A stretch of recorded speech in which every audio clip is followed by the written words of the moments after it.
Oui, bonjour tout le monde. Nous voilà maintenant à la deuxième paracha, qui s'appelle la paracha Noah, d'après le nom de l'ancêtre Noah.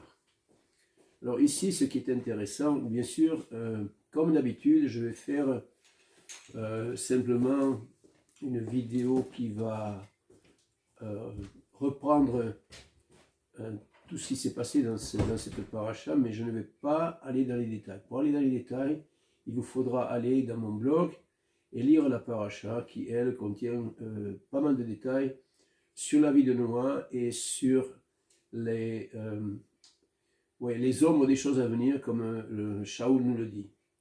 Alors il est important de comprendre que, comme je l'ai déjà expliqué dans mon introduction, j'utilise le Pardes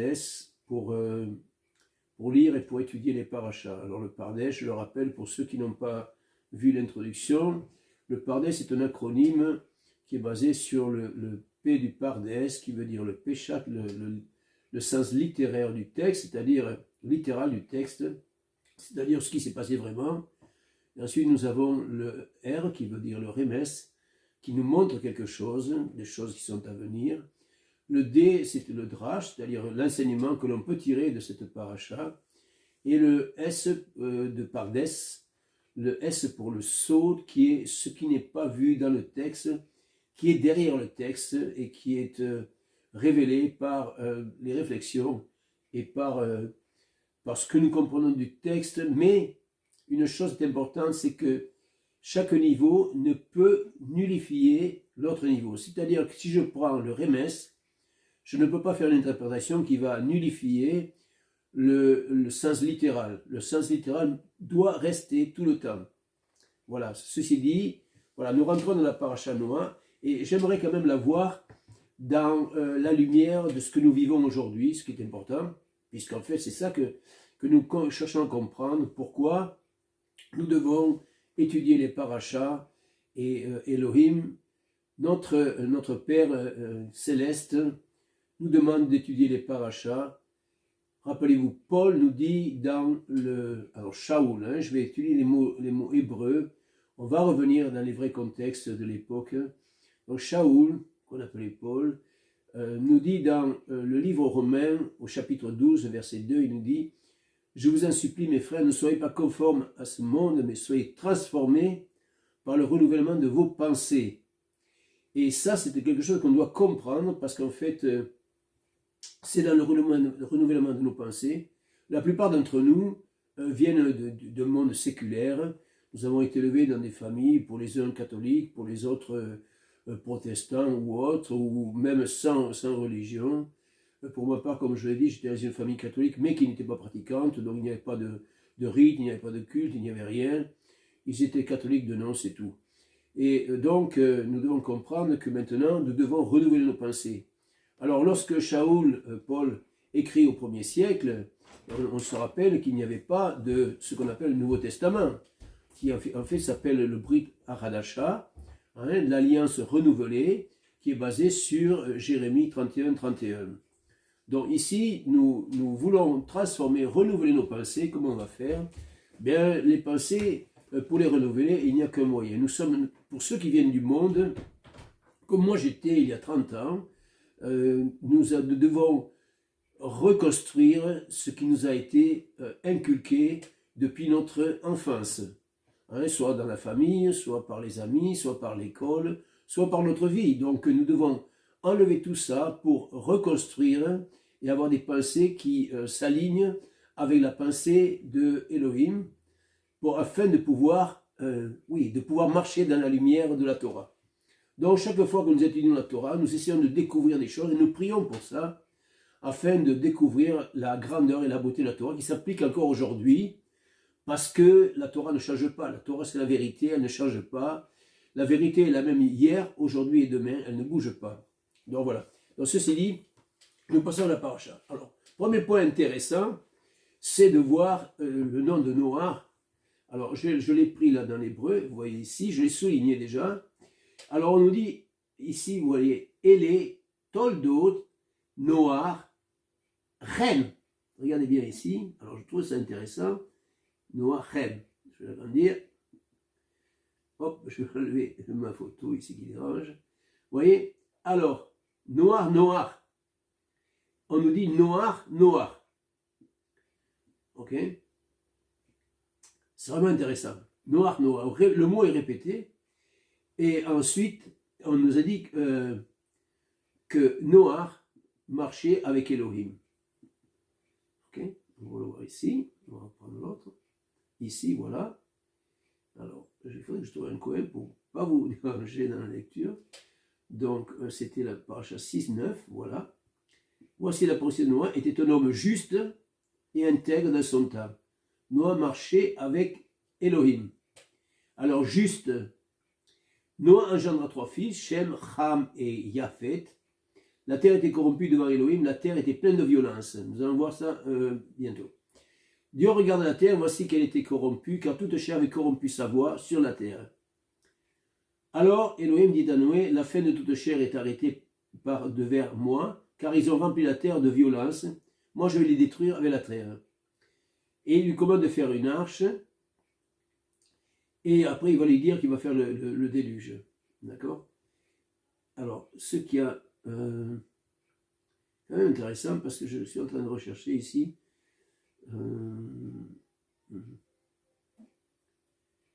Alors, voilà. Dans le verset 8 ici, on l'a ici.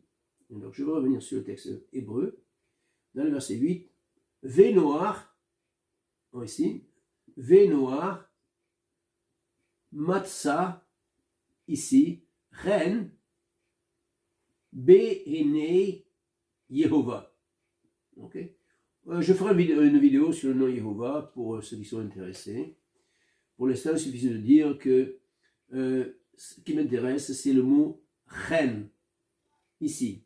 Vous le voyez ici, comparé avec Noir, ici. Vous voyez Noir, Noir, répétez. Hein? On va bien, je vais le grandir, ici. Alors, si vous regardez bien, Noir, Noir, Noir, ça s'écrit Nun, Ren. Et si je le lis à l'envers, comme ici, je vais avoir Ren, Nun. Donc, le mot Ren, en hébreu, veut dire faveur. Alors, bien sûr, la plupart des Bibles le traduisent par grâce. On voit ici, grâce. En fait, la grâce, il faut savoir que l'hébreu est une langue active et la langue que nous utilisons, que ce soit le français, l'anglais ou autre, sont des langues qui ne représentent pas, elles sont passives, donc elles ne reflètent pas ce que le mot hébreu veut dire. Le mot hébreu est basé sur l'action. Chen, c'est trouver faveur. Faveur, on nous dit donc, Noah trouva faveur aux yeux de Jéhovah. Et Jéhovah dit à Noah de construire une arche et qu'il va détruire tous les habitants de la terre. Donc ça, tout le monde le connaît, le texte, nous l'avons lu plusieurs fois. Et donc voilà, donc Noah se met à construire cette arche et il va partir, il va construire l'arche. Et nous savons que uniquement sa famille, les 8 personnes de sa famille vont être sauvées. Et vous connaissez, vous avez lu l'historique de cet événement qui s'est passé au temps de Noah. Mais ce que je veux donner aujourd'hui, c'est quand même un point beaucoup plus important, c'est le concept de l'arche et le concept de ce déluge. Donc ça, c'est quand même important. Alors, vous voyez ici, il y a encore 7 jours et je ferai pleuvoir sur la terre 40 jours et 40 nuits. Alors, les chiffres, je vous l'ai dit que dans mon introduction, que j'utilisais souvent les chiffres car ils sont très, très importants. Elohim a utilisé les chiffres lorsqu'il parla parce qu'ils ont tous un message derrière. Alors, 7, on le sait, c'est le 7, c'est relié donc au Shabbat, hein, qui est le sommet de la création, puisque ça représente la perfection sur terre, hein, je dis bien sur terre, et 40, c'est le chiffre qui représente le changement radical. Et nous verrons plus tard aussi pourquoi c'est comme ça. Donc voilà ici, encore une fois, Noah avait 600 ans. 600. 6, c'est le chiffre de l'homme, puisque l'homme a été créé le 6e jour. Et si on ajoute 600, donc 600 multiplié par 100, ça montre que, en fait, tout était approuvé devant le trône de Béria. Là aussi, je ferai une vidéo sur les différents cieux. Nous savons que Paul a dit que il connaissait quelqu'un, il ne voulait pas dire que c'était lui-même, il connaissait quelqu'un qui était allé au 3e ciel. Donc, s'il y a 3 cieux, il y en a au moins 3, sinon plus. D'accord? Donc, on en parlera de ça. Et vous verrez pourquoi, comment on peut construire, comprendre certaines choses dans les Écritures. Donc, il faut se rappeler que quand nous parlons d'Écriture, nous parlons du Tanakh, c'est-à-dire de la Torah, des prophètes et des écrits. À ce moment-là, ce qu'on appelle le Nouveau Testament, le Brit Hadasha, n'existait pas. Donc, tout était construit sur la base du Tanakh. Quand les apôtres parlaient, quand Yeshua parlait, il ne parlait uniquement au point de vue écriture que du Tanakh. N'oublions pas, et pas l'inverse. Aujourd'hui, dans le monde chrétien, on a tendance, on dit qu'on explique l'Ancien Testament par le Nouveau Testament, ce qui est une faute grave, puisque c'est l'inverse. C'est l'inverse, on explique le Nouveau Testament, comme ils disent, par l'Ancien Testament. D'accord? Donc ici, voilà. Donc Noah, il a écouté Elohim, il a obéi, et il est rentré dans l'arche avec ses 2 fils, leur fille et sa femme, et ils ont fermé la porte. Donc ici, ce qui est vraiment intéressant dans cette paracha, c'est de comprendre, dont on l'a vu, c'est l'an 600 de la vie de Noah, le second mois, le 17e jour du mois, donc il y a toujours des symboles. Alors le second mois, donc le chiffre 2, puisque c'est là, c'est un nombre ordinal. Le second mois, ça représente la division. Effectivement, il va y avoir une division entre Noah et ceux qui sont restés en dehors de l'arche. Et c'est ce que nous voyons aujourd'hui. Aujourd'hui, nous voyons que nous sommes dans les derniers jours et l'arche est représentée par Yeshua. Donc voilà. Alors l'arche ici, c'est le symbole fort qui représente Yeshua. Et cette arche, vraiment, elle est importante de comprendre. On nous dit que la pluie tomba sur la terre 40 jours et 40 nuits. Donc un cycle complet, un cycle de 40 complet.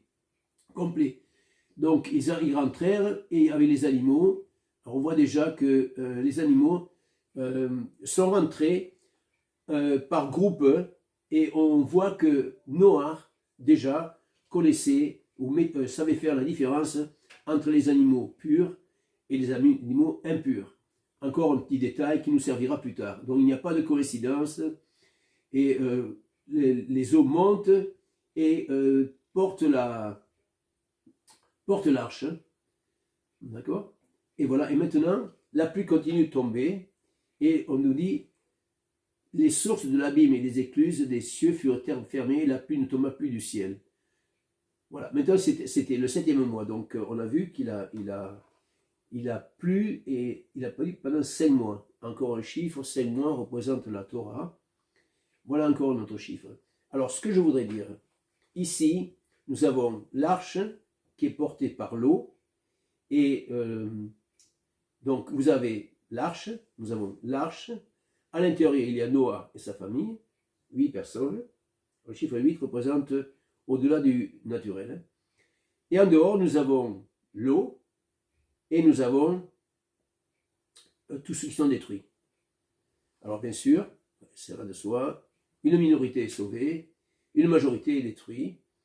Mais ce que je voudrais pointer ici, c'est que l'eau, elle représente la Torah. Et l'arche représente Yeshua. C'est un symbole qui nous amène à Yeshua. Yeshua est le salut de l'humanité. Non pas uniquement d'Israël, mais de l'humanité.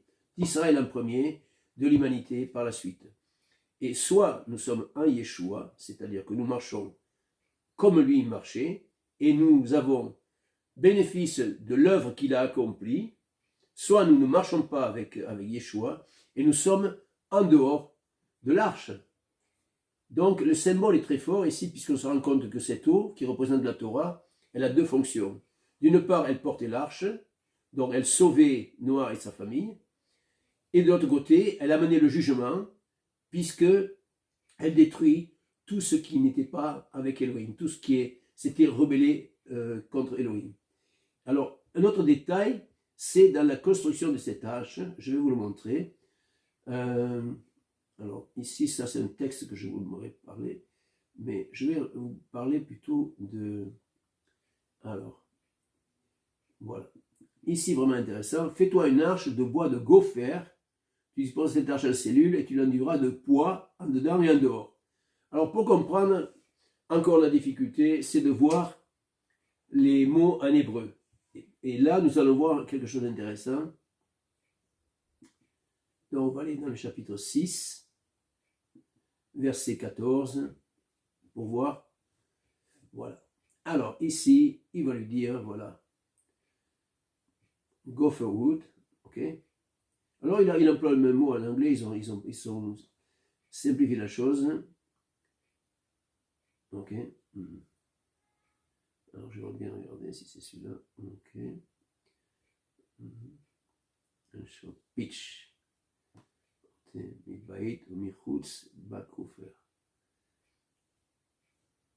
Alors, voilà.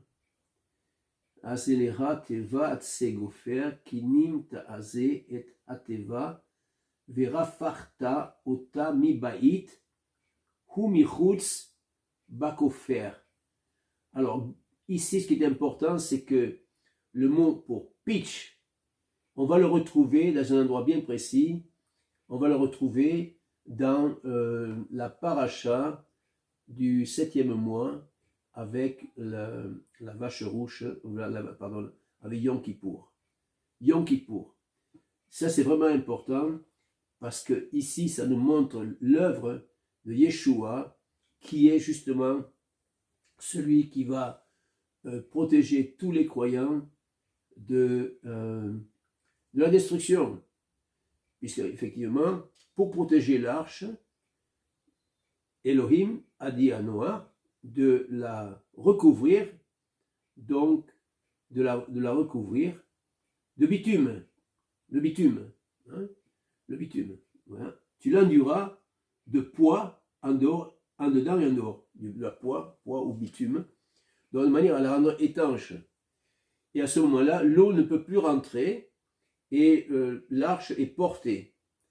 Et ça, c'est ce mot-là qui vient ici, chez une autre traduction, je vais vous montrer 6.14, vous allez voir, 14, et voilà, pitch. Voilà, le mot, c'est ici, c'est kafar. Kafar, donc ce mot est très important, puisqu'on va le retrouver après dans l'œuvre de Yom Kippour. D'accord? Donc le mot kafar. N'oubliez pas, puisque ce mot, vous voyez ici, pour ceux qui lisent l'anglais, to cover over, to atone for sin, to make atonement. Voilà, un mot très important à comprendre, puisque le mot kafar nous amène à Yom Kippour. Donc on pourrait dire que cette action de Noach est similaire à celle de Yom Kippour et à similaire de ce qu'a fait Yeshua en donnant sa vie pour nous. Donc ici, ce sont les points les plus importants. Je vais revenir sur un détail, c'est ici, dans la dernière paracha de Bereshit, où on avait vu, lorsque les hommes eurent commencé à se multiplier sur la face de la terre, que les filles leur furent nées, les fils de Elohim virent que les filles des hommes étaient belles, ils en prirent pour femmes parmi toutes celles qu'ils choisirent. Alors, je sais que la tendance générale, c'est d'aller dans le livre de Job, chapitre 1, et de nous dire, ben oui, mais voilà. Voilà. Donc, ici, on nous dit, les fils de Elohim vinrent un jour se présenter devant Jéhovah et Satan vint aussi au milieu d'eux. Donc, on dit que les fils de l'homme, ce sont les anges. Okay? Ça, c'est la conclusion qui est faite. Mais, si nous allons dans des livres extra-bibliques, nous verrons que les fils de l'homme, en fait, ce sont les descendants de Seth. Il y avait deux groupes sur terre, il y avait les descendants de Caïn, et il y avait les descendants de Seth. Et le problème est arrivé lorsque les enfants les filles de Seth se sont accouplé avec les descendants de Caïn. Il faut savoir que les descendants de Caïn, ils avaient une nature différente. Rappelez-vous que Caïn, il a tué son frère Ével, et que les descendants de Seth étaient la progéniture du troisième fils de Adam, qu'il avait eu pour remplacer Ével. Donc, ils ont désobéi et sont allés vers les filles de Caïn, vous voyez. Les fils de virent que les filles des hommes. Alors, on a la différence de les fils de Elohim et les filles des hommes. Mais il faut regarder un peu plus loin que le texte littéral. Les fils d'Elohim sont des fils qui sont spirituels, c'est-à-dire qui suivent Elohim. Les filles des hommes, ce sont des hommes charnels, donc qui sont représentés par les descendants de Caïn, qui vont être détruits dans le déluge. Et donc, la tentation était, nous la retrouverons, cette tentation d'ailleurs, dans la paracha de Balaam, qui, ne pouvant pas maudire les enfants d'Israël, va donner un conseil à Balak de lui dire, eh bien voilà ce que tu vas faire, et tu vas les piéger, et tu les piégeras en mettant tes plus belles filles devant leur tente pour les attirer, et ce qui s'est passé, et donc beaucoup ont commis ce que Elohim ne voulait pas, c'est-à-dire qu'ils aillent voir les filles en dehors des tribus d'Israël. Et ils sont tombés dans le piège. Et ici c'est la même chose, donc ce n'est qu'une répétition. On ne la voit pas si bien, mais c'est une répétition de ce qui se passe dans la paracha Balaam. Donc voilà, les fils de Elohim, c'était les descendants de Seth. Les filles des hommes, c'est les descendants de Caïn. D'accord? Donc, ici, maintenant, pour conclusion, si nous comparons avec le temps que nous vivons aujourd'hui, eh bien, nous nous retrouvons à la même décadence que nous trouvons à l'époque de Noé. Les nations et les gouvernements surtout appellent le mal bien et le bien mal. Tout ce qui est représenté de bien dans la Torah est détruit. Depuis des décennies, ce n'est pas maintenant que ça commence, c'est depuis des décennies. Et ça a commencé il y a beaucoup plus longtemps que cette injection que nous voyons maintenant, qui n'est simplement qu'un départ de conclusion de tout ce mal. Mais déjà, ça a commencé dans les familles en facilitant les divorces. Ça a été modifié par le fait qu'on n'a plus appelé l'adultère comme une cause de divorce. Maintenant, on peut divorcer pour n'importe quelle raison. On le voit, l'immoralité, la pornographie a augmenté. Tout ce qui est mal n'est plus sanctionné par les gouvernements. Alors on donne de temps en temps des exemples, mais la pédocriminalité existe. On voit l'Église catholique qui est déjà, depuis des siècles dans le mal, mais qui n'est jamais sanctionné par les gouvernements. Donc on voit que nous nous retrouvons dans la même forme qui existait au temps de Noé. Et le salut vient de Elohim. Elohim, il a choisi un chemin pour nous offrir le salut, c'est-à-dire son fils Yeshua. Et donc tout ce qui croit en Yeshua, et là il faudra encore une fois déterminer ce que veut dire croire, hein, parce que le mot croire en français ne veut pas dire le mot croire en hébreu. Hein. En hébreu, c'est une langue d'action. Donc croire va être représenté par notre vie, ce que nous faisons et comment nous marchons. Et ça, c'est quand même très important, parce que ça va faire la différence. Hein, dans la langue française, croire, oui, je crois, hein, je crois que demain il fera beau. Mais ça n'a rien à voir avec croire, comme on le voit dans l'hébreu.